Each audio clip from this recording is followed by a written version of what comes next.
French citizens have been taking to the streets in large numbers for days now. By any measure, these demonstrations were significant. Protests against the French government were held in the millions across hundreds of cities.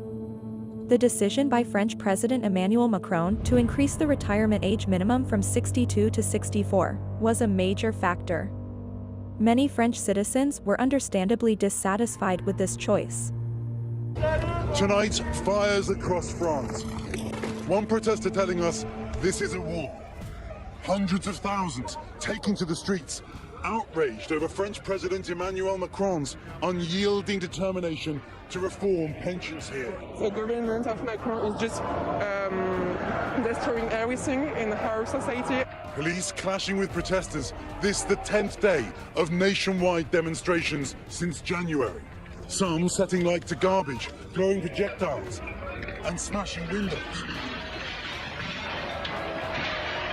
In Paris, strikers shutting down popular tourist attractions, from the Louvre to the Eiffel Tower. Railway workers yielding flares, blocking the tracks at Paris's Gare de Lyon train station.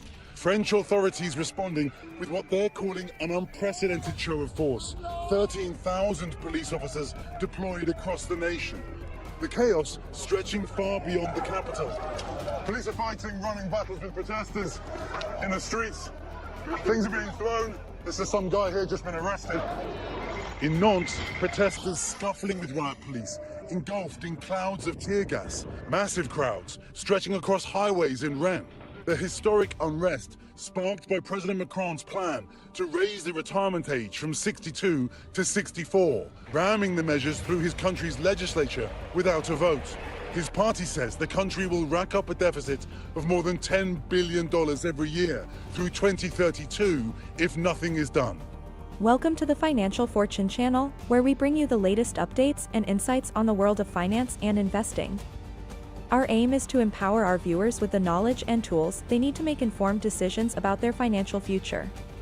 Mark, this issue about reforming retirement in France, it's been a rocky, thorny, difficult subject for many governments, hasn't it? And it has already been so for Emmanuel Macron. Absolutely. He tried a different kind of reform during his first mandate. There was a huge social movement on the streets. It was he had struggles in parliament. Then COVID hit and it never went further. This time he's going with a simpler reform, but more explosive one, especially for the unions. They've said, including so-called reformist unions, that raising the legal age of retirement is a red flag for them, and that they will immediately call for strikes, demonstrations, and so on. And so this is why the Prime Minister just said, our initial idea, the President's initial idea, was to push the retirement age to 65 after dialogue, thorough discussions with the unions, with other political parties. We've decided that it would only be 64 by 2030. It means that essentially, as of next September, if this goes through Parliament and is implemented, the retirement age would be raised by a quarter during the next 8 years. So she really took time to say this is a balanced project. This is about justice. This is about raising also the level of the pensions, especially the small pensions. This is not a way to tear apart this cherished cradle to the grave welfare system for the pensions that we have here in France, because she knows that there is opposition in Parliament. As I mentioned, there's likely opposition mobilization on the streets, and the polls tell us and tell her that the majority of the French are against this. So she announced that it would be gradual, but she also said nothing is set in stone, nothing is final. We're open to dialogue, we're open to discussion.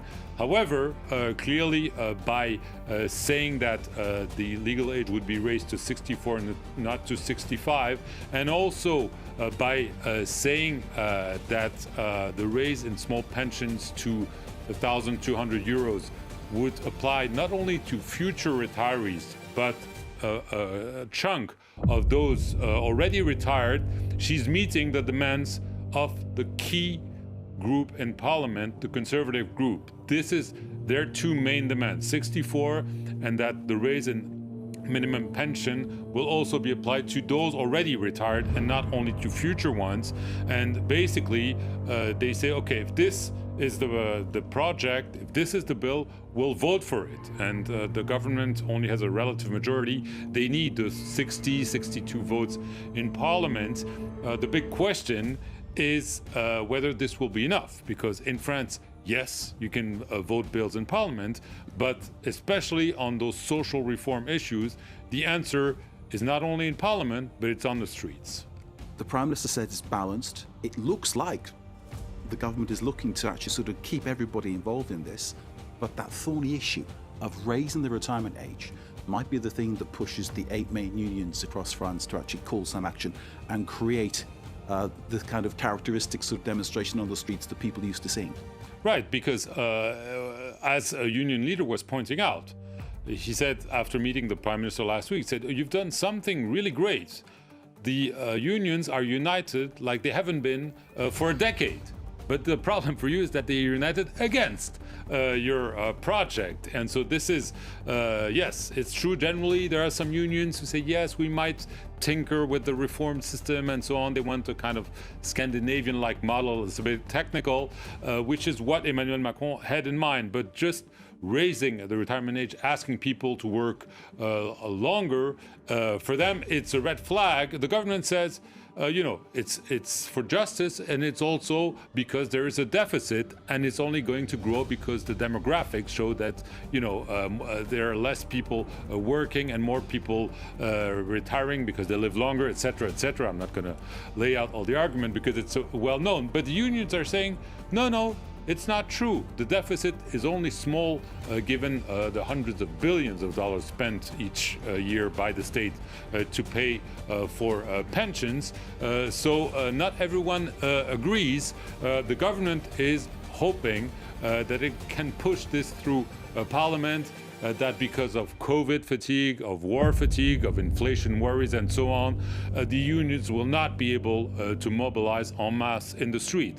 But no one knows. No one knows, and it's also a probability that the government is also keeping some bullets dry because they might make some further concessions. In Parliament, it seems they have a deal with the Conservative Party, but maybe if things turn sour on the streets and they see that there are mass demonstrations, but especially strikes, especially in the transport system, they might need to concede more.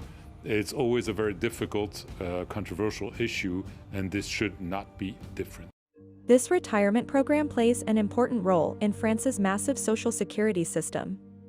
The government spends approximately 15% of France's total GDP on it. Unfortunately, social security is unsustainable, despite the fact that it provides free healthcare and state pensions for everyone. The French government has long operated with a budget deficit. It spends more than it receives in tax revenue. France's debt as a proportion of GDP has been on the rise for many years. This indicates that France's government debt is growing faster than the country's overall economy. Eventually, your debt will reach unmanageable levels, so the French government is examining preventative measures. This can be accomplished by reducing spending. One of the places to do this is the social security system, where the government spends 15% of the country's GDP. This is an enormous expense that the government cannot afford. At least when considering the debt figures, a 2-year increase in the minimum pension age is beneficial. The president hopes to resolve this issue. However, let's examine the underlying issue here. Why can't the French economy afford its social security system to begin with? After all, the system was never intended to result in a budget deficit for France. It was assumed that working taxpayers would always be able to pay for retirees, but this is no longer the case. Evidently, France does not have sufficient tax revenue to fund its social security program. The only solution to the French social security system's demographic problems is to raise the retirement age. You will have more workers and fewer retirees, resolving the issue in the short term. But obviously this isn't too popular in France, as we've seen in the last few weeks. Millions of people went onto the streets to protest this decision. Protesters clashed with police and started fires in the streets. So France's demographic problem is causing a lot of civil unrest. But what if I told you that France is not the only country in Europe? All of these other European nations, including Germany, the United Kingdom, Italy, and Spain, face the same kinds of challenges. This has one reason: Europe is aging very fast. Just like it did in France. This will result in significant problems. One of the most important things to discuss is the fertility rate. With fewer people being born each year, the population is aging. Numerous crucial systems may collapse as a result. Consider the situation in France as an example. There are too many elderly and not enough working individuals to sustain the pension system. Across Europe, a similar demographic imbalance exists. This relates to the old age dependency ratio, which is the proportion of people older than 65 to those younger than 65. In Europe, older people work less than younger people. Most people retire at the age of 64. Retirees no longer contribute to the economy, but they require substantial financial and social support. The elderly in France receive pensions and must utilize the healthcare system. We have observed that the pension system fails without young people to support it. For the French government to pay pensions to retirees, it must collect taxes. To collect these taxes, you need individuals under the age of 65 who are advancing the economy through the healthcare system. It is identical to have a functional healthcare system. You need doctors and nurses. Most of the time, these individuals are under 65 years old. For every retiree soon to be 2, there are only 3 people to provide the financial support for every retiree, which is asking a lot. The aging European population is also disastrous for the economy, as if this were not bad enough. With a 1.53 fertility rate, the new generations in Europe are getting smaller and smaller. Inevitably, the labor market will suffer from these 25 years from now. The labor market could become extremely competitive as fewer Europeans seek employment. When companies cannot find competent workers, they relocate. The smaller labor market could then result in a sluggish economy accompanied by extremely low fertility rates. This is now a very plausible scenario in Europe. Some European nations have already found an answer to this immigration problem. But first, I would like to discuss why this is occurring in Europe and nowhere else. To be fair, Europe is not the only continent with a demographic problem. Contrarily, most developed nations are experiencing problems with aging, but Europe is the first to feel its severe effects. They are descending. In the past 70 years, global fertility rates have decreased by 50%, but Europe has the lowest fertility rates of all continents. There are, obviously, exceptions to this rule. China, Japan, and South Korea all have very low fertility rates too. But what is the root cause of this precipitous decline in fertility rates? We will use examples from the Congo and Italy. In a variety of ways, including fertility rates, the two are notably dissimilar. According to the World Bank, the fertility rate in Congo is 6.2% and in Italy it is 1.2%. The population of Congo is significantly larger than that of Italy.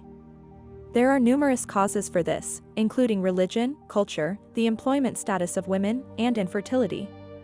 But the biggest factor may be this: how developed a country is. Most people in Congo are farmers. Kids can help their parents out on the farm, so it simply makes sense for them to have a lot of children. And when these farmers get old, they need to have a lot of kids to take care of them. The government of Congo will not assist them with pensions, so having children in Italy is mandatory. However, the majority of people work in the service sector. When you're working at a bank or a school. In Italy, there are few economic incentives to have children. Having many children will consume a great deal of time and money, and you do not need to do so.